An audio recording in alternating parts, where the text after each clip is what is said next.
notre Dieu. Applaudissez encore pour la voix de notre Dieu. Nous sommes très contents de vous avoir parmi nous. Et que le Seigneur Dieu Tout-Puissant vous bénisse richement. Quand bien même beaucoup de gens se sont absentés aujourd'hui, je ne sais pas qu'est-ce qui les a pris. Mais nous qui sommes dans la présence de notre Dieu, nous devons avancer ensemble avec notre Seigneur afin de pouvoir manger la parole de l'Éternel. Et je bénis encore la présence de tout un chacun de vous. Et que le Seigneur Dieu vous bénisse richement. Est-ce que vous êtes très content? Est-ce que vous êtes très content? Si quelqu'un est content, qu'il puisse applaudir le Seigneur Jésus. Je vais vous demander de vous mettre debout afin d'honorer la lecture de la parole de Dieu. Je vais vous demander de prendre dans le livre de 2 Chroniques chapitre 20, le verset 6. Nous lisons au nom du Seigneur Jésus-Christ. Est-ce que vous êtes là?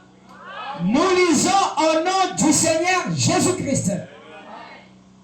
Et il dit, Éternel Dieu de nos pères, n'es-tu pas Dieu dans le ciel? Et n'est-ce pas toi qui domines sur tout le royaume des nations? N'est-ce pas toi qui as en main la force et la puissance? Et à qui nul ne peut résister?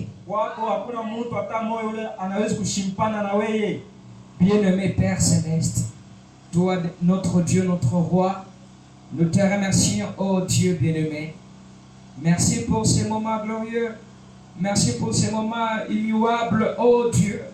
Oh, nous sommes venus, non pas pour passer le temps inutilement, non pas pour Dieu Tout-Puissant faire du n'importe quoi, Seigneur, mais c'est pour écouter ta parole, ô Dieu, car tu as dit dans les derniers jours, personne n'enseignera l'autre, mais tous nous serons enseignés par le véritable Saint-Esprit. C'est la raison pour laquelle prends la parole du jour, rends cela, ô Dieu, et donne-nous le contexte, ô Père bien-aimé, de façon que, ô Dieu de William Branham, nous puissions justifier cette parole. Parce que, ô Dieu, comme je vais te lire la parole, c'est comme toute autre personne qui a eu à passer au banc de l'école peut lire. Mais c'est toi qui dois en donner le contexte ce matin. C'est la raison pour laquelle, viens, prends la prééminence de cet auditoire. Viens, agis puissamment, Père, car nous abandonnons tous entre tes mains, dans les noms précieux, les noms immuables, les noms majestueux, les noms qui ne changent jamais, les noms de notre Sauveur. Et Seigneur Jésus-Christ, nous disons Amen. Que le Seigneur Dieu vous bénisse tous. Applaudissez encore pour notre Dieu. Veuillez vous asseoir. Comme nous venons de lire dans le livre de 2 Chroniques chapitre 20, verset 6.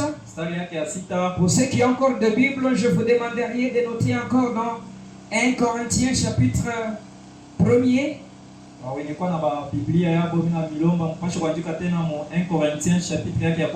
Oui, 1 Corinthiens 1er, je veux prendre le verset 18. 18. Écoutez ce que le prophète Paul dit. Car la prédication de la croix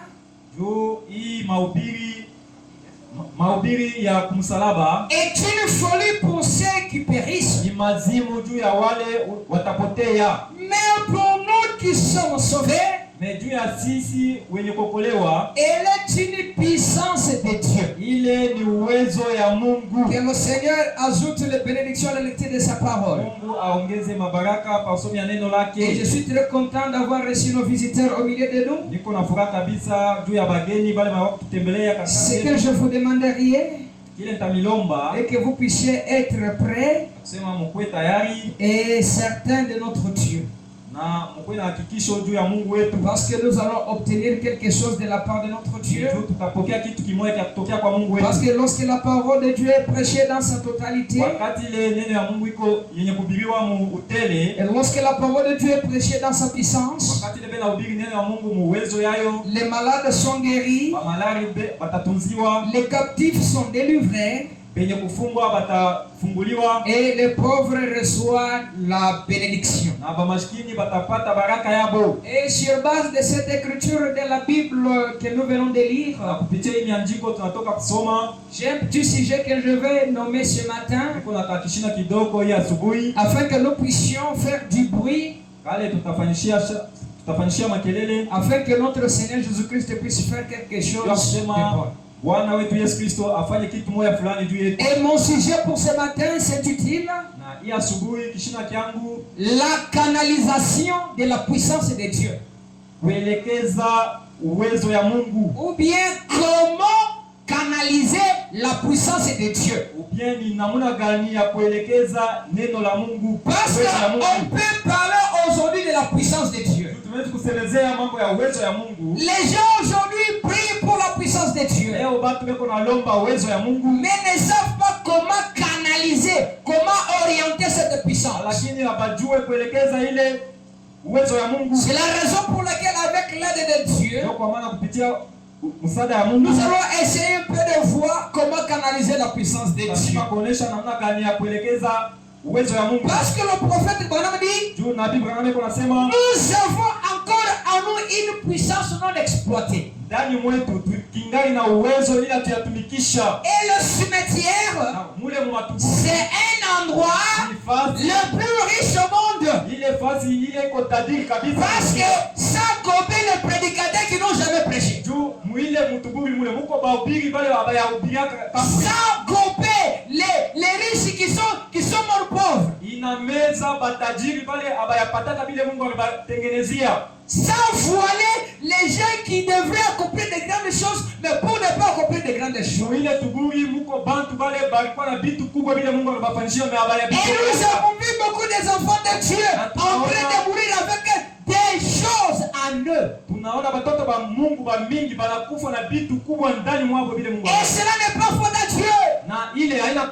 C'est la faute à l'homme. Parce que Dieu a déjà tout donné à l'homme. Mais c'est à l'homme d'exploiter ce que Dieu lui a déjà donné. Nous avons vu aujourd'hui des gens qui ont des autres ambitions, qui ont des autres visions, mais mourant sans accomplir cela. Ce n'est pas parce que Dieu n'était pas capable d'accomplir. Ce sont eux-mêmes qui n'ont pas pu poursuivre la voie pourvue par Dieu pour accomplir la chose. Parce que ce que nous avons besoin, ça se trouve à nous. Et si ça ne se trouvait pas à nous, on n'allait pas désirer la chose. Et le prophète dit, si réellement vous avez soif de l'eau, c'est parce que l'eau existe quelque part. Vous ne pouvez pas désirer quelque chose qui n'a jamais existé. Alléluia. Nous avons vu les gens désirer les enfants, mais sont encore stériles. Mais cela ne veut pas dire que les enfants n'existent pas. Les enfants sont là. Mais il y a une voie pourvue par Dieu pour obtenir cela. Mais comment canaliser la puissance de Dieu? Parce que le prophète dit, si vous voyez les gens qui vivent dans le monde, Kama mnaona watu wale bako naishi mdunia, ils font ce que le monde veut. bako nafanya vile dunia inapenda. C'est une prouvant que Ile iko naonesha en kwamba il n'y a rien. ndani yabo hamuna kitu. C'est parce que ces gens-là Juu wale watu ont refusé le remède. juu bakatala dawa. Le remède est là Dawa iko. contre le péché. Dawa juu ya kutosha nzambi. Le remède est là Dawa iko kwako. contre les maladies. Dawa ya kutosha nayo. Le remède est là Dawa iko kwako. contre la pauvreté. Juu ya Mais kumaskini. les gens Lakini bado refusent bakatala de prendre les remèdes. beba ile dawa. Et le prophète dit, Na nabii anasema notre remède c'est le Seigneur Jésus. dawa yetu ni Bwana Yesu Kristo. Et il dit, si vous ne voyez pas le réveil être déclenché, Kama muone amsho katikati ya watu, ce n'est pas parce que la puissance de Dieu n'est pas là, kusema se uwezo ya Mungu haina. c'est parce que les gens, malgré que la puissance de Dieu est là, Hata vile uwezo ya Mungu iko hapo. mais ils refusent cette puissance. Beko beko nakatala ile uwezo. Et ils anéantissent encore la puissance de Dieu. Na pale beko na shusha uwezo ya Mungu. Parce que la foi, la puissance de Dieu est limitée à notre foi. Ile uwezo ya Mungu iko limité kufuatana na imani yetu. Applaudissez pour le roi de notre Dieu. Tupigie Mungu wetu mikono. Je vais lire d'abord le messager. Tasoma mjumbe. Je suis dans pourquoi. Niko mu mahubiri jua nini? Prêché le 25 janvier 1965. Yenye kuhubiriwa mwile tarehe. Je vais prendre le paragraphe 50. Tabeba mstari yake ya 50. Puis je vais prendre le paragraphe 52. Kisha tabeba mstari yake ya Il 52. dit, un homme m'a dit, il n'y a pas longtemps, Anasema mtu moya alinionyesha payapita mashiko ya mingi. il a dit, Anasema Frère Branham, j'ai une bonne femme, niko na bibi mwema. mais je n'ai tout simplement pas été fait pour une seule femme. Me mie abakunyumbake juu ya bibi moya tu. Il a dit, Anasema je dois aller avec d'autres femmes. mimi napasha kwanza kutoka na babibi bengine. J'ai dit, Ninasema savez-vous ce qui ne va pas en vous? unajua kila kiendeke ndani mwako Vous refusez tout simplement le remède. ni juu kuna katala ile dawa Mungu C'est akenda. tout. Jo yote. Voilà les problèmes qu'ont les gens aujourd'hui. Jo mambo ile batu beko nayo leo. Nous pouvons boire, Tunaweza kunywa, fumer, kufuta, mentir, kulanda, voler, kuiba, nous disputer et faire des histoires. kufanya mabitu vya kwa Et sana. nous refusons les baumes d'amour que Dieu, les baumes d'amour de Dieu, Na tuku na katala ile dawa ya mapendo ya Mungu. qui nous rassemble et fait de nous un seul corps. Ile inatuunganisha na inatufanya tunakuwa mwili moya. Et le prophète dit, Na Biblia inasema ce n'est pas parce qu'il n'y a pas assez de puissance de Dieu haina jua kusema hakuna tu uwezo tu sana ya Mungu. ici pour déclencher un réveil dans la vie. Na hii fasi jua kulamsha amsho Il maisha dit, watu. Anasema nous refusons tuko na kataa, simplement d'utiliser cela. tuko na katala kutumikisha ile uwezo ya Mungu. La puissance de Dieu est là pour produire les miracles. Uwezo ya Mungu iko hapo jua kufanya Mais miujiza. nous refusons Kisha tunakatala d'utiliser cette puissance-là. kutumikisha ile uwezo. Et si on utilisait la puissance, Tunatumikisha ile on uwezo. allait voir les œuvres de Dieu se manifester. Tunapaswa kuona matendo ya Mungu inaonekana. Parce que c'est le Saint-Esprit qui produit la puissance de Dieu. Ile nazalaka uwezo. Mais comment vous pouvez canaliser la puissance de Dieu Utaelekeza uwezo ya Mungu namna gani? si vous n'êtes pas né de nouveau? Kama hauyazalika Ça jipya. vous sera impossible de canaliser la puissance. Nguvu ndio kuelekeza uwezo ya Si Mungu. vous n'avez pas le Saint-Esprit Kama de Dieu, unapata Roho Mtakatifu, ça vous sera difficile de canaliser la puissance de Dieu. tia nguvu kuelekeza uwezo ya Mungu. Parce que la puissance de Dieu Uwezo ya Mungu se trouve dans la personne. iko ni ndani mwako. Parce que lorsque Dieu a créé l'homme, Wakati ile Mungu alimuumba, il avait créé l'homme comme étant Dieu sur la terre. alimuumba saa Mungu. Et Dieu, Na Mungu il a toute la puissance qu'il faut. eko na uwezo Mais yote. l'homme qui devait vivre comme un Dieu sur la terre, Lakini mtu anapaswa il kuishi commence à vivre comme n'importe qui. anaanza kuishi sawa. C'est parce qu'il a refusé ni jua anakataa d'utiliser ce que Dieu lui avait donné. kutumikisha kile Mungu amempatia. Amen. Amen. Nous refusons simplement d'utiliser cela. Tuko na katala tu kutumikisha ile uwezo. C'est tout. Jo yote. Amen. Amen. C'est ici. Il dit, Nasema mais si vous mourrez dans le péché, kama unakufa mzambi, dans votre incrédulité, kutokuamini kwako, ce n'est pas la ile haina kosa ya Mungu. Amen. Ce n'est pas la faute de Dieu. Haina kosa ya Mungu. Ce n'est pas la faute du Saint-Esprit. Haina kosa ya Roho Ce Mtakatifu. n'est pas la faute de l'Église. Haina kosa ya kanisa. C'est juste parce que les gens refusent cela. Ni tujumba tubeko na katala ile uwezo ya Mungu. Alléluia. Amen. Dieu nous a déjà tout donné. Mungu acha kutupatia Mais yote. la personne elle-même Lakini mtu yeye peke refuse de s'emparer de la chose. eko na katala kubeba kile Mungu acha kumpatia. Paragraphe 51 dit, Kaka yake 50 nasema nos frères pentecôtistes s'élèvent banduku yetu wa Pentecoste watalamuka et ils disent, akasema il réunit la guérison du vie beko na katala uponyaji ya et kiungu des choses du genre. na vitu vya vile. C'est juste parce que vous refusez la toxine. Ni tuju Mungu na katala ile dawa. Vous, petit-fils, Wewe batoto kidogo. vous n'êtes pas un fils de Dieu. Hamuna batoto ba Mungu. Un fils de Dieu, c'est celui qui est né de l'Esprit de Dieu. Mtoto wa Mungu ni ule anazalika na roho ya Mungu. Il est fils de Dieu. Ni mtoto wa Mungu. Mais Dieu n'a pas de petit-fils. Mais Mungu ashikalake na bankana. C'est vrai. Ni kweli. Savez-vous quel est le problème? Unajua nini? Les gens Watu ont peur de la nouvelle naissance. beko na boka ya kuzalika jipya. Comme vous avez peur Wakati uko na de boka la nouvelle naissance, kuzalika mpya, cela vous affaiblit. ile itakulekesha. Cela rend la puissance de Dieu sans effet en vous. Ile itafanya ke uwezo ya Mungu. Et vous n'obtiendrez jamais ce que vous avez besoin. Utapokea kile uko nacho lazima. Et il dit comme ceci. Anasema hivi. Oh, les gens ont peur de la nouvelle naissance. Batu beko na boka ya kuzalika jipya. C'est là le problème. Ile ndio mambo. Permettez-moi de vous dire quelque chose, frère. Niruhusu nionyeshe kitu kimoja banduku. Peu importe de quel genre de naissance il s'agit, Hata kama ni kuzalika kwa je, toute naissance est un gâchis. kuzalika kote ni Inakuwa ni zambi, ni kuanguka. ni kuanguka. Ah. Toute naissance est un gâchis. Kuzalika kote ni kuanguka. Uchafu.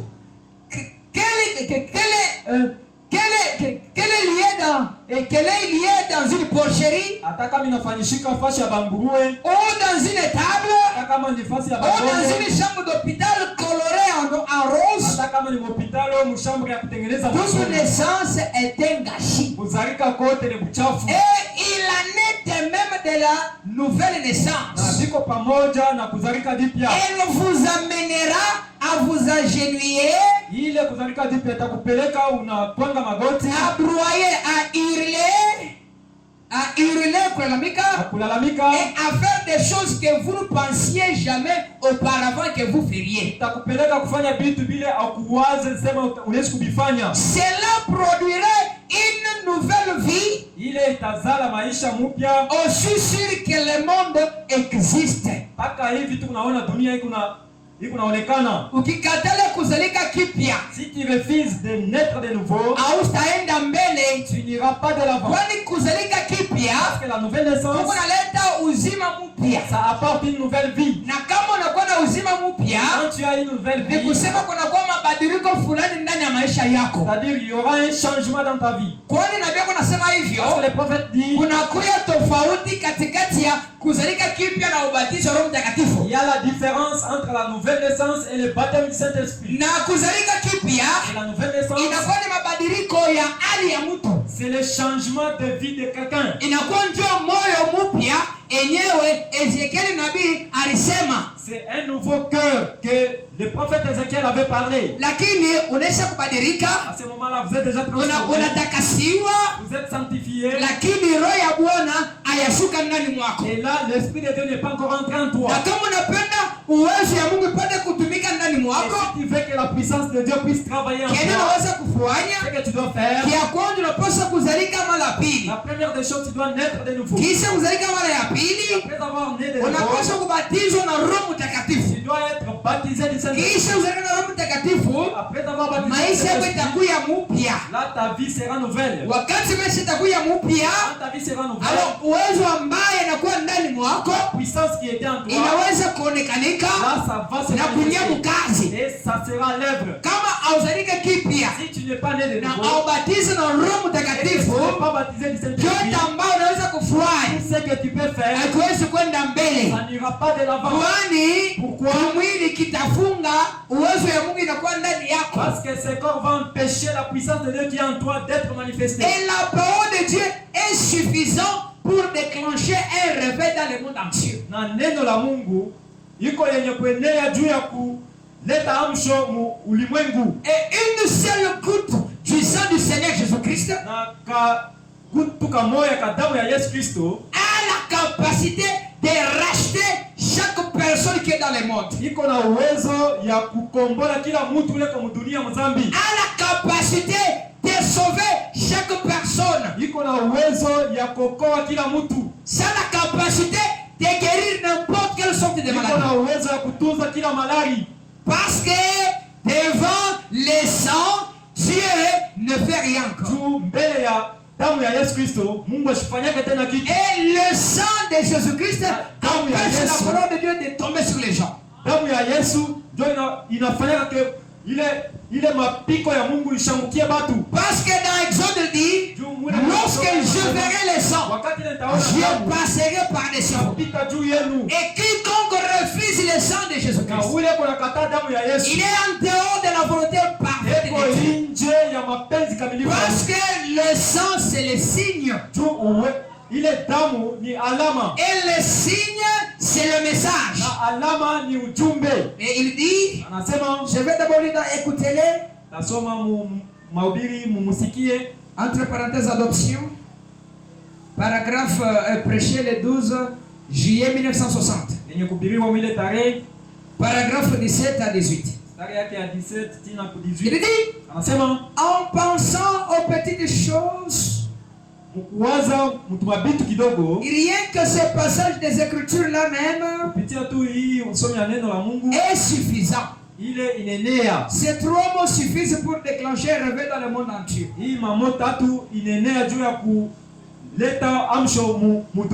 Et sauver chaque personne là au monde. Il y a quelques années, je lisais un article dans un magazine qui faisait de la publicité. Je pense pour l'essence Sinclair. Il est mafuta ya Sinclair. Ou une certaine marque remarquable d'essence. Et on disait qu'un gallon d'essence Sinclair dans un type de machine, dans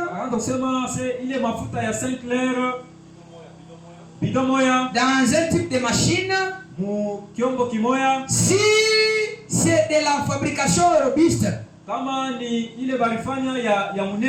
soulèverait les sphinx à une hauteur de 25 cm de la terre. Et je me suis dit, oh, comme la société Sinclair aime vanter la puissance de son essence.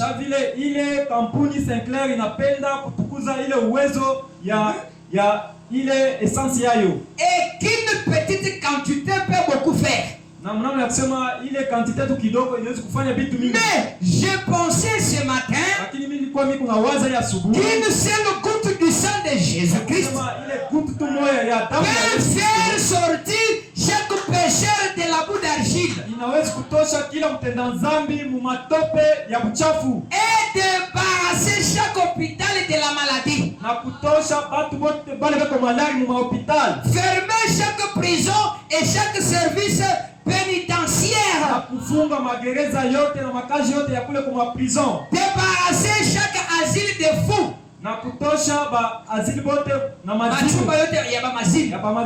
débarrasser chaque asile de fous de ces malades et de ces affligés. Et puis il dit, la seule goutte du sang de Jésus-Christ, répandre de la joie partout au monde avec une seule goutte du sang du Seigneur Jésus-Christ. C'est la raison pour laquelle refuser le sang de Jésus-Christ, c'est accepter la mort. Et puis, quand on vient à une réunion et qu'on choisit un court passage comme ceci. Na tunachakula usomi ya neno la Mungu. Rappelez-vous, Kumbukeni, je fais cela avec tout ce qu'il y a dans mon cœur. niko nafanya ile na kile kyote iko ndani ya moyo wangu. En priant, Kuomba, cherchant à trouver exactement ce que je pense que le Saint-Esprit me conduit à enseigner ou à prêcher. kuomba, niko naomba na moyo wangu yote mkutafuta kile Roho Mtakatifu itapenda nifundishe.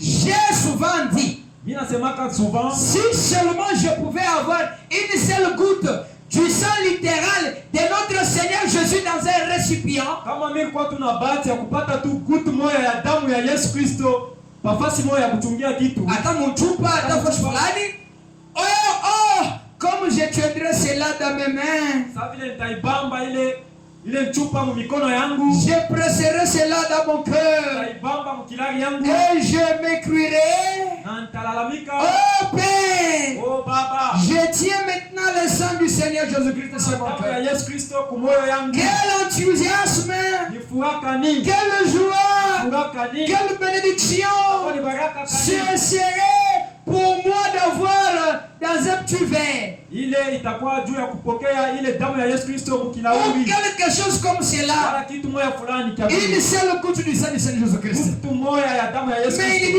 dit, Anasema, mais lakini vous savez, najua aux yeux de Dieu, ya macho ya Mungu, j'ai plus que cela ce matin. mbele ya macho ya Mungu niko na kile kinapita ile damu ya Yesu hii asubuhi. Parce que Juu il s'est livré lui-même. juu alijileta yeye peke. Si le sang de Jésus-Christ comptait devant le Seigneur, Kama damu ya Yesu il Kristo n'allait pas se livrer lui-même. ashikupasha Mais kujitolea. j'ai quelque chose de Lakini grandiose, niko na kitu kubwa, quelque chose de très important. kitu cha maana sana ya asubuhi. Que Dieu vous bénisse. Mungu anibariki. Applaudissez pour le roi de notre Dieu. Pikie Mungu wetu mikono. Et il dit, Anasema j'ai plus que cela ce matin. niko na kia kushindia ile ya asubuhi. Je vous sers ce matin sur mon cœur. Niko na mipamba ya asubuhi Mungu. Vous les rachetez par son sang. Wewe benye kukombolewa kupitia damu yake. Il a eu plus de considération pour vous Alikuwa na consideration ya mingi juu yenu. que pour son propre sang. Kushindia ta damu yake. En effet, En effet, il l'a offert afin de vous sanctifier alilitaka damu yake juu ya kumitakasa et vous faire entrer dans sa na présence. kumiingisha mwepo C'est yake. pourquoi avoir les rachetés de l'éternel, Kwa maana kuwa na benye kukombolewa ba c'est wamilele. plus qu'avoir le sang de Jésus. Kupita Parce damu que ya le Yesu. sang de Jésus Damu ya Yesu a été versé bali pour racheter le monde. juu ya kukombola Et tout ulimwengu. celui qui a accepté le sang de Jésus-Christ et qui Yesu est compris le nom, ule c'est une joie ineffable. ni furaha moja kabisa. Que le Seigneur vous bénisse. Kwa milele anibariki. Oh, il dit, Anasema il l'a offert afin de pouvoir vous sanctifier alijitoleaka juu ya kumitakasa et vous faire entrer dans sa na présence. kuingisha mwepo Oh, yake. ce sont des petites Ni choses. mabitu moja kidogo, Ce ne sont pas des grandes choses que nous faisons. ana bitu kubwa tuko nafanya. Ce sont des petites choses que nous ne faisons pas. Ni mabitu tu kidogo ila tufanyake. Que Dieu bénisse. Mungu amebariki. Que Dieu bénisse encore. Mungu amebariki tena. Les gens refusent de faire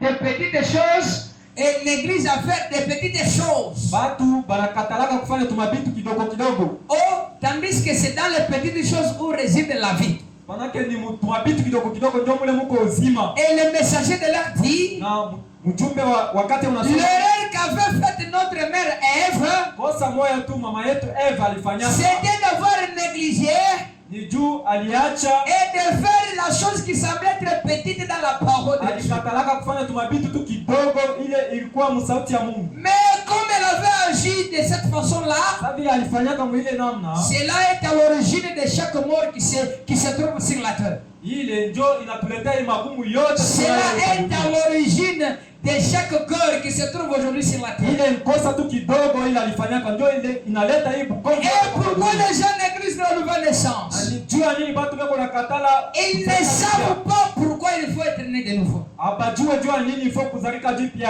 Frère Branham a dit, Kwa nini kuna sema lorsque Dieu a créé l'homme, wakati ile Mungu aliumba il a mtu, créé l'homme pour qu'il soit un réaliste de grandes choses. aliumba mtu ndio kufanya akuwe ule ataanza kutimiza vitu kubwa. Mais le prophète dit, Na nabii anasema remarquez quand bien même ce dernier est tombé, tombé, hata vile ule mtu alianguka, il est en mesure de fabriquer l'avion. ya kufanya hata ndege. L'homme qui est tombé Ule mtu alianguka est dans la capacité kipimo de construire des maisons à étage, même 50 chambres, 50 balcons. eko mkipimo ya kujenga manyumba ya mrefu sana ya Et mahitaji. le prophète dit pourquoi cela? Na nabii anasema C'est parce que juu ile dès le départ, ni juu Dieu avait créé l'homme pour réaliser de grandes choses. Mungu aliumba mtu juu. Et si l'homme charnel, na kama mtu wa kimwili, l'homme incroyant, peut arriver dans ce niveau-là, ule mtu wa kimwili wala ule ashiamini anaweza kufika mwile kipimo. qu'en est-il de quelqu'un qui a le véritable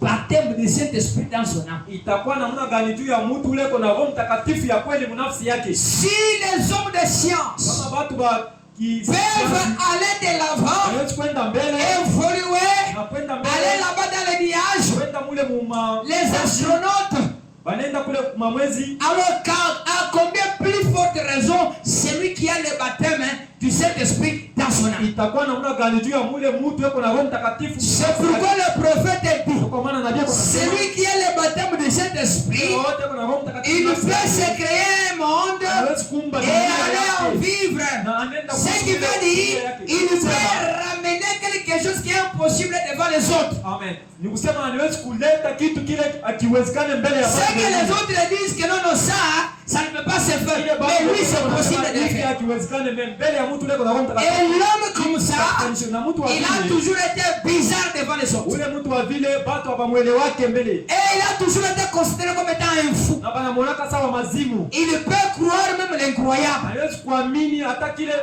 watu hawezi kuaminia. Parce que devant lui, il n'y a pas d'impossibilité. Mbele yake hakuna kile akiwezekane. Parce que l'impossible n'est pas Dieu. Wasio kuwezekana haina Mungu. Applaudissez pour notre Dieu. Amen. C'est la raison pour laquelle Ndio kwa maana je lis au verset, au paragraphe 7.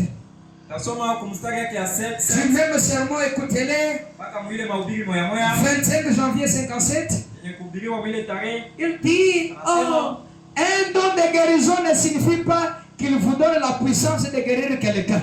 Ile zawadi ya uponyaji haina kusema anakupatia uwezo ya kutunza mtu. Ah, c'est ce que beaucoup de gens ne comprennent pas. Ndio kile watu ba mingi Beaucoup abaelewe. de gens pensent que c'est le prédicateur qui guérit la personne. Watu ba mingi banawazaka kusema ni Vous pouvez avoir les dons de la guérison, unaweza kuwa na ile mais zawadi cela ya ne peut pas le droit de guérir les gens. Mais ile haikupatia uwezo ya kwanza Et kutunza watu. il dit, Anasema cela signifie ile inapenda kuonesha qu'il vous donne la foi pour la guérison des gens et pour l'obtenir. ile inapenda kuonesha anakupatia tu ni imani juu ya uponyaji ya batu. Ok. Na kubapatia hayo. C'est pour cette raison Ndio kwa maana qu'une personne pour laquelle on a prié doit avoir aussi la foi. ndio kwa maana ule mtu banaombea anapaswa kuwa na yeye na imani. Sinon cela ne marchera jamais. Kama haina vile, hata kama nakuombea hautatunziwa, Cela ne marchera jamais. haitatembea. C'est votre foi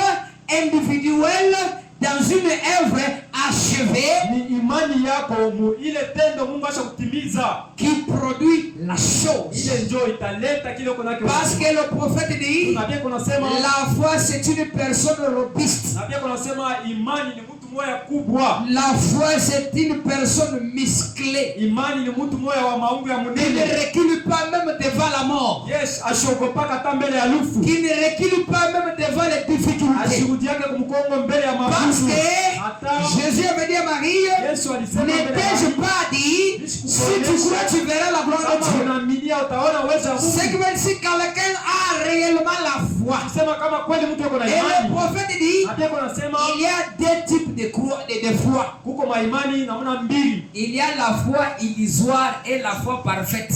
Kuko imani tu ya mkichwa na imani kamilifu. La foi parfaite, c'est ce qu'on appelle la foi authentique. Imani kamilifu ndio ile tunaita la foi authentique. Et beaucoup de gens Watu mingi n'ont pas la foi, hapana na mais imani, ils ont l'espérance. beko na ile matumaini. Tandis que l'espérance, c'est l'ennemi de la foi. Ile matumaini ni adui wa imani. Que Dieu bénisse. Mungu aibariki. Celui qui espère ule eko natumainia n'a pas la foi. ashina na imani. La foi n'espère pas, mais la foi croit. Imani haitumaini yake yote. Parce qu'il y a trois choses. Kuko vitu Il tatu. y a la foi, l'espérance et l'amour. Na mapendo. Que Dieu vous bénisse. Mbariki. Mais celui qui a véritablement la foi, Ule kona seulement avec sa foi là, ça peut produire un miracle même pour d'autres personnes. Ile iliwezi kuleta hata miujiza hata kwa watu wengine. Si vous aviez la foi, Kama mko na imani, combien de fois vous avez espéré des choses que ça n'a pas arrivé? mtumainia mabitu mara ngapi vile vitu havitimiziki? Là, c'est la foi illusoire associée avec l'espérance. Ile ni imani ya mkichwa yenye kuchanga na Mais matumaini. la foi véritable, Imani ya kweli c'est une personne, ni mtu. la personne de Jésus-Christ. Mtu ule ni Yesu Parce qu'il Kristo. dit la foi, c'est une révélation. Tu anasema imani Avec la foi, ni ufunuo. quand même les autres disent que c'est impossible, Hata kama watu wengine wanasema quelque chose vous est révélé que c'est possible. lakini kitu kimoja Et kinakufunulia Paul kusema nous hii dit, inawezekana. si quelqu'un a la révélation de quelque chose, Anasema kama il mtu ne peut jamais reculer. kama mtu eko na ufunuo ya kitu moja fulani, Même si on le fouettait, hata kama anampika parce fimbo, qu'il est convaincu. eko na ile hakikisho Comme il est convaincu, eko na il hakikisho devient concerné. pale, eko concerné. Que Dieu bénisse. Amen. Et il ne peut pas rétracter dessus. Na pale hatuwezi kurudia kumkongo. Il est sûr et certain. Pale eko na hakikisho. Que le Seigneur Dieu vous bénisse. Mungu anibariki. Applaudissez pour de notre Dieu. Tupike mikono juu ya uwezo wa Mungu wetu. Nous avons besoin de la puissance de Dieu. Tuko lazima na uwezo wa Mungu. Mais comment allons-nous produire la puissance de Dieu? Uwezo wa Mungu tutaitosha namna gani? Jésus pouvait se tenir devant les pharisiens, Bwana Yesu alipaswa kusimama mbele ya devant les Sadducéens. mbele ya Wasadduseyo. Il pouvait leur dire, Alipaswa kuonesha vous êtes dans l'erreur. kwa mkosa. Parce que vous ne comprenez Nijua muelewe ni la puissance de Dieu, hata ni les uwezo wa Écritures. Mungu, hata Parce miandiko. que la puissance de Dieu est associée aux Écritures. Iko pamoja na mamiandiko. Que Dieu vous bénisse. Vous ne pouvez pas parler de la puissance sans parler des Écritures. Hawezi kusemezea mambo ya uwezo wa Mungu bila kusemezea Et si maandiko. vous vous limitez avec les Écritures, Na kama unasimamia tu kwa vous êtes de maandiko, l'autre côté. uko pembeni. Parce que Paul dit, la lettre dit, mais c'est l'esprit qui vivifie. Pole kunasema ile mamiandiko iko na uwa meni ugonjwa iko naleta. Mais ce qu'il vous faut, c'est d'avoir les Écritures Mnakuwa na avec miandiko. l'esprit de Dieu afin de produire la puissance de Dieu. Pale ndio mtaleta uwezo ya Mungu. Applaudissez, pleurez de notre Dieu. Pike mkono juu ya uwezo wa Mungu wetu. Et le prophète dit, Na nabii kunasema la science rentre et regarde en arrière. na ile kisiasa hii unarudia na inaangalia nyuma. Mais le vrai croyant regarde en avant. Mais mwaminifu wa kweli eko naangalia mbele. Regarde dans la parole de Dieu Eko naangalia msauti ya Mungu. et croit les paroles promises. Na eko naaminia malako yote kwa msauti ya Mungu. Que le Seigneur vous bénisse. Bwana Yesu anibariki. Et je vais lire dans les contes à rebours. Tasoma mu compte Aribu. C'est avant-dernière afin que nous puissions prier le Seigneur Jésus. Les contes à rebours Compte Aribu qui est prêché le 9 février 1964. kuhubiriwa mu ile tarehe.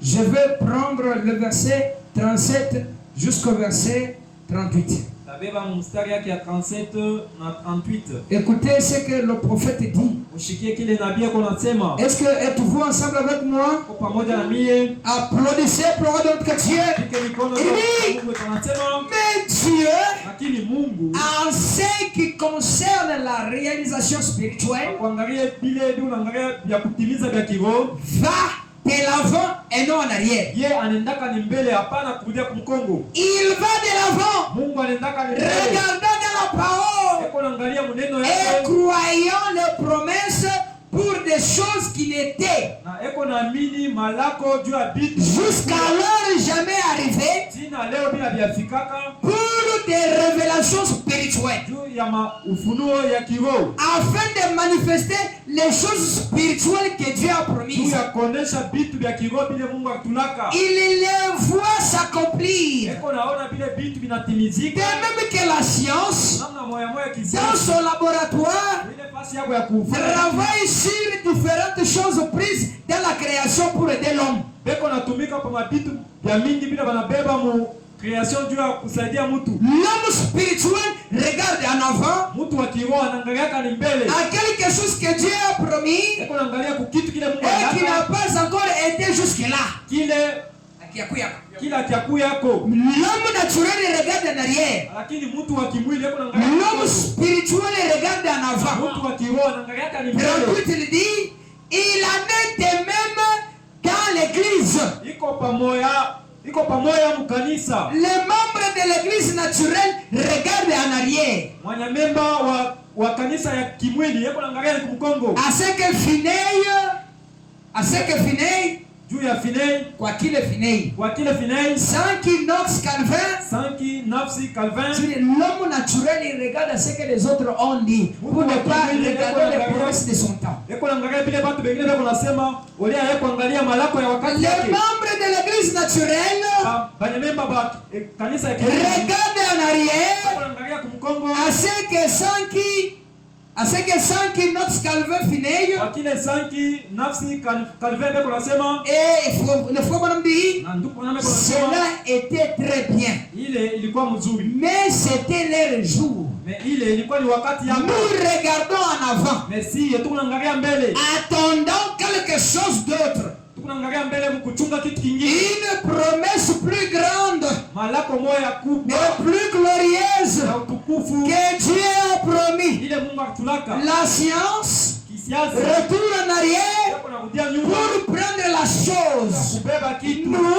Merci, allons de l'avant unaenda mbele. dans la parole du Seigneur Sauti ya pour wamilele trouver ce que Dieu a accompli. juu ya kupata kile Mungu akitimiza. Et le prophète dit, Anabii kuna sema l'erreur que les pentecôtistes font, kosa ile Pentecoste bao unafanya. les gens du réveil et toutes ces religions que vous voyez, Watu ba makanisa ya reveil na leurs erreurs, c'est parce qu'ils rentrent où Jésus-Christ était né. ni juu beko narudia kule Yesu Kristo alizalika. Et il dit c'est une règle grave. Na anasema ile ni kosa Il kubwa. n'est plus là où il était Yesu né. Kristo ashina kule Il alibariki. s'est déplacé comme le soleil se déplace. Asha kutoka mpaka vile ile jua inajideplace. Comme le soleil quitte l'Orient Sasa vile jua vers l'Occident. C'est comme ça aussi que le Fils de l'homme, il a marché. Jua vile mtoto wa mtu naye akitembea. Et il dit, Anasema ne retournez pas où il était né. hapana kurudia kule. Suivez la trajectoire du Fils de l'homme. Mfuate njia ile anatembelea. Il n'est plus là où il était. Ashina kule Il est quelque part. Eko fasi moja fulani. C'est la raison pour laquelle les gens parlent d'un Jésus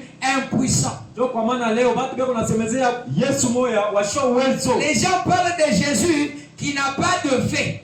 Watu beko nasemezea Yesu ule ashina na uwezo. Tandis que nous n'avons pas besoin des histoires. Hatuna lazima na bitu tu. Nous avons besoin de la véritable chose. Tuko besoin na kitu kia kweli. C'est la raison pour laquelle le prophète dit. Ndio kwa maana nabii ako nasema Jésus il a dit Yesu alisema que toutes les écritures doivent s'accomplir. maandiko yote inafaa. Mais si nous croyons les écritures Kama tunaamini tu kweli et que si ça ne s'accomplit kama pas, ile miandiko haitimiziki, ce qui veut dire on doit chercher là où Dieu est. ni kusema tunapaswa kutafuta pale Mungu eko. On doit chercher quelque chose qui ressemble à Dieu. Tunapaswa kutafuta kitu moja. Sinon, nous qui avons pris sa parole, nous sommes perdus. Tutapotea Parce que sa parole ne s'accomplit pas. juu sauti yake haitimizike. S'il n'accomplit pas la guérison divine pour vous, Kama shitimize uponyaji ya kimungu, la délivrance n'accomplit pas. kama shitimize C'est seulement le salut qui peut accomplir. pale ndio ataniokoa. Que Dieu bénisse. Mungu anibariki. Lazare a été ressuscité, oui. Mais il est où? Akifufukaka leo Dans la eko tombe encore, oui. eko tena mkaburi. Ce qui veut dire, par-dessus tout, il faut le salut. Juu ya vyote tunapaswa kutafuta wokovu. Je vais lire dans la parole parlée, la semence originelle, Nasoma ile mahubiri prêché le 18 mars 1962 matin. ile tarehe asubuhi. Oui, la semence, la parole parlée, la semence originelle. Je vais prendre les paragraphes 58 à 60. Beba mstari yake ya 58 tena mstari yake ya 60 afin que nous puissions prier le Seigneur Jésus. kisha ndio tutaomba Mungu. Est-ce que vous voulez que Dieu se manifeste? Napenda Mungu Applaudissez pour le roi de notre Dieu. mikono. Il dit, Jésus a dit, Anasema Yesu alisema les Écritures doivent s'accomplir. nyandiko inapaswa kutimizika. C'est-à-dire, Ni kusema tout ce qui est écrit dans les Écritures. yote vyenye kuandikiwa mu Biblia. Maintenant, retenez bien ça. Sasa hivi muteke sikio. Parce que vous aurez la bande.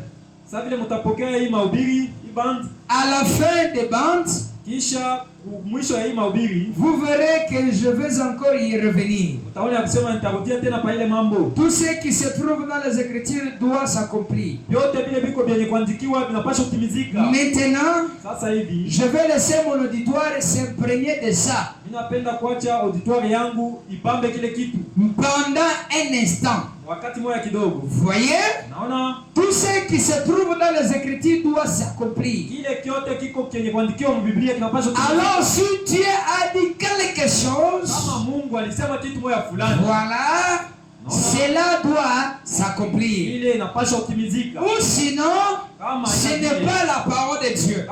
kama itimizike haina sauti ya Et Mungu. dans ce cas, Muile si ce n'est pas la parole de Dieu, kama haina sauti ya Mungu, alors où en sommes-nous? pale tuko wapi?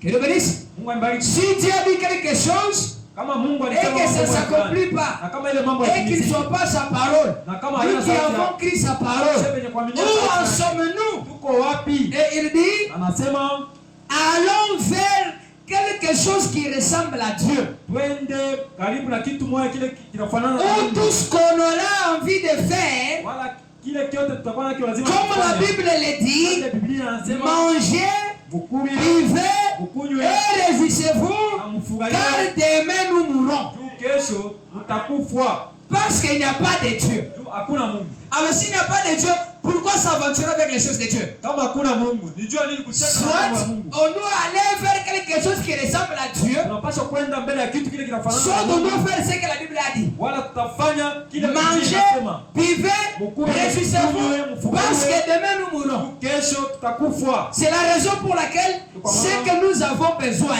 c'est de Dieu qui tient sa parole. Mungu ule anashika sauti yake. Et il dit, Anasema et si c'est la parole de Dieu, kama ni sauti ya Mungu, Dieu est absolument tenu du faire honorer. Mungu eko teni ya kutimiza sauti yake. Les dieux. Mungu Et il dit, sema de qui dérive tout honneur? De qui dérive tout honneur? kwenye kunarudia kavumu yote, Qui est le commencement de tout honneur? yeye ndio mwanzo ya kavumu yote, Qui est la source de tout honneur? yeye ndio chemchemu ya kavumu yote, Qui est la source de toute vérité? yeye ndio yeye ndio chemchemu ya ukweli yote. Il doit s'en tenir à ce qu'il a dit. Anapaswa kushika kila alisema. Et il dit, Anasema et si ceci, ce n'est pas la parole de Dieu. na kama hii haina sauti ya Mungu, Dans ce cas, ile namna, qui est Dieu? Mungu ni nani? Où est Dieu? Mungu eko wapi? Ou bien est-ce qu'il y a un Dieu? Est-ce que Mungu eko wako? Que Dieu vous bénisse. Mungu Si anibariki. réellement il n'y a pas la parole, ceci n'est pas la parole de Dieu. Kama kweli hii asubuhi hii haina sauti ya Alors Mungu, où est Dieu? sasa pale Mungu eko wapi? Et où le trouver? Na Est-ce tutampata wapi? qu'il y a-t-il un Dieu quelque part? Asikunikaka Mungu Parce fasi que fulani. Dieu, nous ne le trouvons rien que dans sa parole. Tu Mungu tunampataka paka msauti yake. Il a dit, Anasema si vous demeurez à moi kama munikaa ndani et yangu, que mes paroles demeurent en vous, kama sauti ya Mungu demandez tout ce ndani que yenu, vous voudrez uliombe kile et kitu, je le ferai. nitakifanya. Et si nous demeurons dans sa parole Kama tunikaa ndani ya et sauti qu'il ne yake, se manifeste pas, kama il sionekane n'y a pas Dieu. pale ashina Mungu Dieu n'existe pas. na Mungu ashika lake. Que Dieu vous bénisse. Amen. Mais c'est la raison pour laquelle le prophète dit, Ndio kwa maana nabii pour que anasema la puissance de Dieu puisse être canalisée, kusema il faut que la Bible de Dieu puisse être en vous. ina Pour que la puissance de Dieu puisse être réorientée, kama inapendeza sema ile uwezo wa Mungu tuielekeze. il faut que la Bible puisse être en nous. Biblia inapaswa kuwa ndani mwetu. Et quand la Bible est en nous, Kama Biblia iko ndani c'est mwetu, alors ile que wakati la puissance de Dieu se manifeste. Ile wakati ndio uwezo wa Mungu C'est unaonekana. alors que les miracles se manifestent. C'est alors que les visions se manifestent. Et si la parole de Dieu n'est pas en nous, nous ne ferons absolument rien. Hatutafanya kitu. Dernier paragraphe pour que nous puissions prier le Seigneur. Nasoma fasi ya mwisho mbele ya kuomba Mungu. Paragraphe 207 du même sermon. Mstari 207 ya mahubiri moya moya. La parole parlée est la semence originelle. Toujours service du matin. Paragraphe 207. Il dit, c'est là que la Bible doit être en vous. Pale Biblia inapaswa kuwa ndani mwenu. La Bible est une semence. Biblia ni mbeko. La parole est une semence. Sauti ya Mungu ni mbeko. Tant qu'elle se trouve ici, Wakati ile iko hivi, elle n'aura aucun effet. haitafanya kitu. Mais quand elle entre ici, Wakati ile quand elle entre dans le cœur, wakati ile kuingia mumoyo, alors elle commence à manifester pale ndio inaanza kuonekana. par l'appui, par le Saint-Esprit, Inaanza kuonekana les œuvres de Dieu. iko naonesha C'est matunda ya alors que viennent les visions. pale ndio maonyo iko nakuya. C'est alors que vient la puissance, Ile wakati ndio uwezo iko que naonekana. vient Ile l'humilité. wakati ndio kubishusha Vous n'êtes kunakuya. plus un je sais tout. Hauna tu mtu ule anajua tu. Tout ça c'est terminé. Ile vyote vinaisha. Vous devenez un rien du tout. Utakuwa tu ni mtu tu wa bure. Alors Christ est vivant. Ile wakati Kristo iko Vous mourrez. unakufa Il vit. na yeye iko naishi. Voilà, c'est ça. Ndio kile. Si vous avez besoin de la puissance de Dieu, Kama uko lazima na uwezo ya Mungu. la Bible doit être en vous. Biblia inapaswa kuwa ndani mwako. Pour que la Bible puisse être en vous, Kusema Biblia iko ndani vous mwako. devez passer par la justification. Unapaswa kupita ku justification, Vous savez, Waki, de la justification vers la sanctification, kupita ku sanctification, de la sanctification vers le baptême de na Saint-Esprit. kufika kwa Mtakatifu. Et lorsque la parole de Dieu est en vous, Wakati ile neno la Mungu iko ndani et mwako, au travers le Saint-Esprit, kupitia Roho Mtakatifu, la parole manifeste la puissance. ile neno la Mungu iko naonesha Et uwezo. si la parole de Dieu n'est pas en vous, Na kama sauti ya Mungu haina ndani vous mwako, mourrez sans exploiter la chose que vous avez. bila kutumikisha bila Mungu aweka ndani Si la yako. parole de Dieu n'est pas en vous, Kama sauti ya Mungu haina ndani vous mwako, allez mourir utakufa avec la richesse en vous. na ile utajiri. Si la parole de Dieu n'est pas en vous, Sauti ya Mungu haina ndani mwako, vous allez mourir utakufa avec les enfants en vous, wale watoto avec des wanakufa cancers ndani en mwako. vous, Na ile parce que mpango ndani mwako, le Saint-Esprit juu Roho doit Mtakatifu se poser sur la parole inikalaka ni kwa afin sauti de ya Mungu, manifester cela, juu ya kuonesha bila afin ndani mwako, que la puissance de Dieu entre en action. ya kusema uwezo ya Mungu ingie C'est la raison mtendo. pour laquelle, mon frère, ma soeur, Ndio kwa maana ndugu na dada, posez-vous la question. swali, Est-ce que la parole de Dieu est en vous? sauti ya Mungu iko ndani mwako? Est-ce que vous êtes dans la volonté parfaite de Yesu Dieu? uko mu mapenzi kamilifu ya Mungu, Ou soit vous êtes dans la volonté permissive? wala uko mtu ni Parce que mapenzi si ya vous kuitikia êtes tu. dans la volonté permissive, Kama uko tu mapenzi tu ya kuitikia, tout ce que vous allez faire, kile kyote utafanya, vous n'arriverez jamais quelque part. hautafika fasi ya tamu. Parce que vous n'obtiendrez jamais quelque chose de la part de notre Itu Dieu. hautapokea kitu kia kutokea kwa Mungu. Parce que notre Dieu est dans sa parole. Mungu wetu weko ni mneno la. Il faut que celui qui s'approche de Dieu Nafai ule weko na chofea puisse Mungu. premièrement s'inclure dans la parole de Dieu.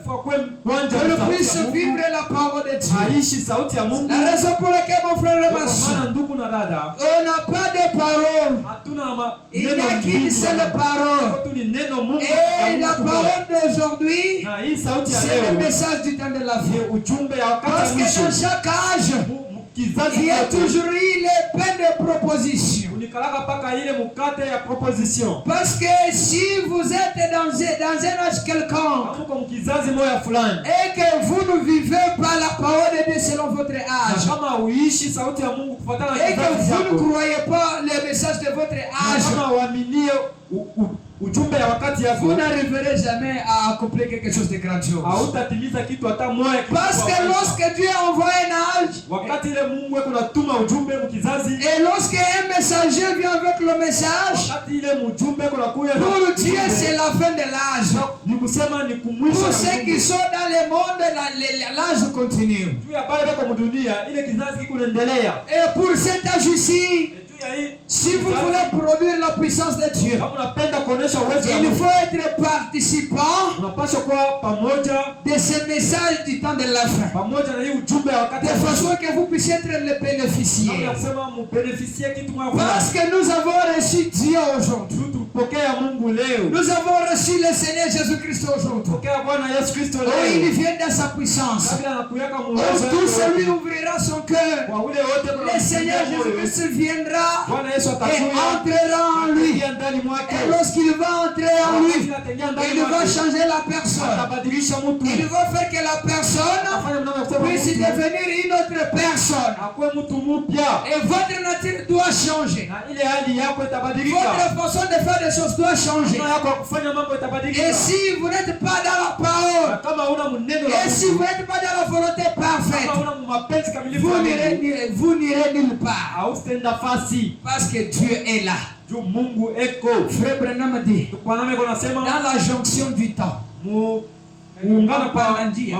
mapandanjia ya wakati. ok, dans la jonction du temps, il dit, Mapandanjia ya wakati. au temps de la fin, Wakati ya le mwisho. diable Satan envoie tous les démons possibles. Wakati ya mwisho shetani atatuma mapepo Et yote. lorsque le diable Satan Na wakati ya envoie mwisho tous les démons sur la terre, atatuma mapepo yote. Dieu aussi au ciel, Na yeye pekee il envoie tous les anges. atatuma malaika Et les anges de Dieu malaika wa sont Mungu. en train de monter, de faire des va-et-vient. Beko napanda beko nashuka. Et les anges de Dieu Malaika wa Mungu. sont au service des enfants de Dieu. Beko ni kazi ya Et watoto qui wa Mungu. est un enfant de Dieu? Na mtoto wa Mungu ni C'est nani? celui qui fait la volonté parfaite de Ni Dieu. ule eko natimiza mapenzi kamilifu ya Mungu. Jésus pouvait dire, Bwana Yesu alipasha usema. en ce jour-là, Ile wakati plusieurs me diront, mingi batanyamia. Seigneur, Bwana, n'avons-nous pas prêché en ton nom? tukubiri munjina yako. N'avons-nous pas fait de miracles en ton nom? Kufanya miujiza munjina Mais je yako. leur dirai, Nitabonesha retirez-vous de moi,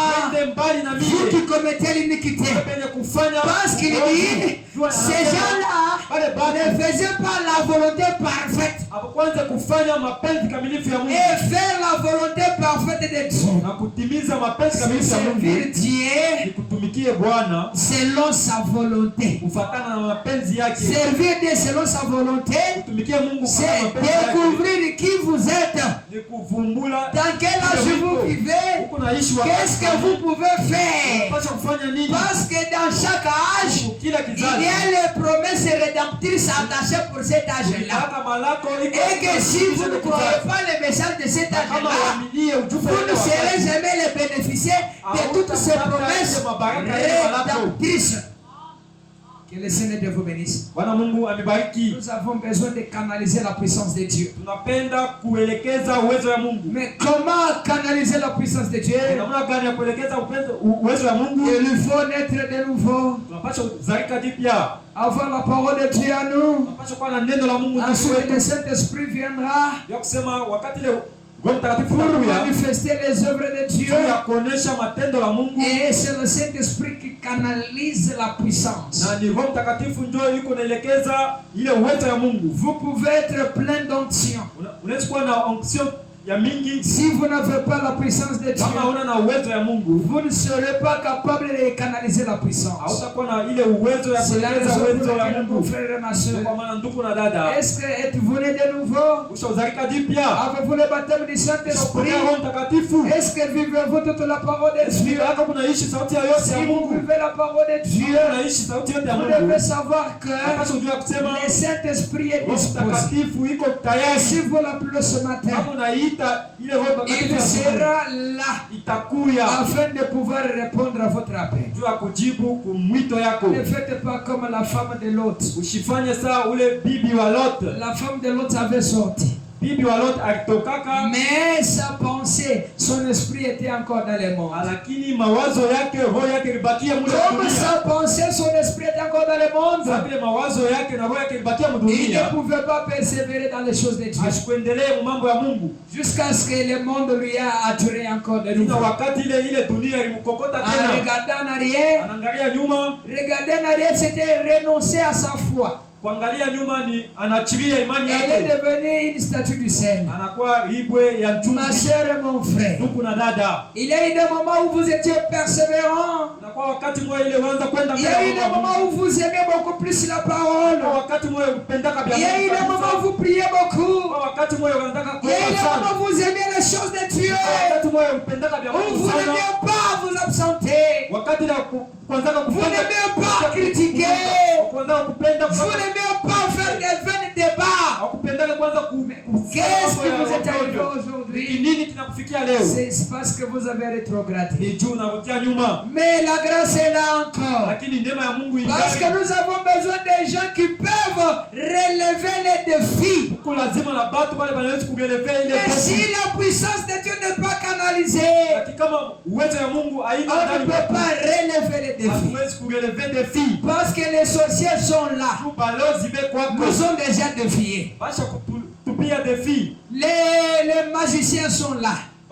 Bachawi beko wako. Les démons sont là. Mampepo mchafu Nous sommes wako. déjà défiés. Isha kututupia mapinganisho. Na vile banaweza kutupinganisha na bili tukuwe na uwezo ya Mungu. Comme ils nous ont déjà lancé le défi et que nous n'avons pas la Kama tuna na uwezo ya si nous Mungu, n'avons pas la puissance de Dieu, namna gani tunaweza kusimama kumbele ya mapinganisho ya ibilisi shetani? comment allons-nous tenir devant les défis lancés par le diable? Kwani shetani anaweza kutupa mapinganisho. Parce que le diable a déjà lancé un défi. Inabidi mtu ainue na mapinganisho ya Il shetani. faut que quelqu'un puisse relever le défi. So kwa maana inabidi tuuelekeze uwezo ya Mungu. C'est pourquoi nous devons canaliser la puissance de Dieu. Kama auelekeze uwezo ya Et Mungu, si vous ne canalisez pas la puissance de Dieu, hausapata uwezo muutele. tu n'auras pas la puissance dans sa totalité. Utasikia upako yulu yako Tu auras l'onction au-dessus de toi. na utasikia upako kando kando Tu yako, sentiras l'onction tout autour de kisha toi. ile upako itakutoka na kitu Et kifanyika. après cette onction-là va te quitter. Tu Tunakuya seras mtu bien. mwingine